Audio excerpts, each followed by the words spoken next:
ভারতীয় সিনেমার দীর্ঘ ইতিহাসে কাপুর পরিবার, দিলীপ কুমার বা অমিতাভ বচ্চনের মতো তারকারা যেমন উজ্জ্বল, তেমনই আলোচনার আড়ালে থেকে গেছেন কিছু গল্পকার, যাদের লেখা বাদে এই ইন্ডাস্ট্রি কল্পনাই করা যায় না। তাদেরই একজন জাভেদ আখতার।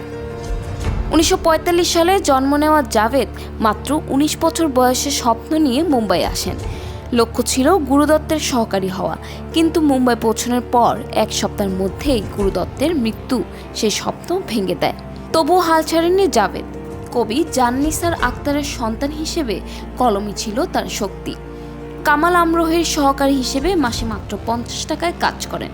ঘোস্ট রাইডার হওয়ার প্রস্তাব পেলেও নিজের পরিচয় হারানোর ভয়ে তা প্রত্যাখ্যান করেন।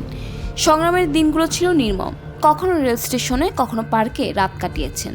খাওয়ার পয়সা না থাকায় বহু পথ হেঁটেছেন, কিন্তু এই কঠিন সময়ই তাকে আরও দৃঢ় করে তোলে। তবে জাভেদের জীবনের মোড় ঘুরে পরিচালক এস.এম. সাগরের হাত ধরে। সেখানে পরিচয় হয় সেলিম খানের সঙ্গে। একসঙ্গে জন্ম দেন ভারতীয় সিনেমার ইতিহাসের অন্যতম শক্তিশালী লেখক জুটি সেলিম জাভেদ। জঞ্জির ছবিতে তারা নতুন মুখ অমিতাভ বচ্চনকে নায়ক হিসেবে তুলে ধরেন। সেই সিদ্ধান্তই জন্ম দেয় অ্যাংরি ইয়ং ম্যান ধারার এবং বদলে দেয় হিন্দি সিনেমার ভাষা। রেল স্টেশনে ঘুমানো সেই যুবক আজ প্রমাণ করে সিনেমা শুধু তারকাদের নয়, গল্পকারের কলমেও ইতিহাস করে।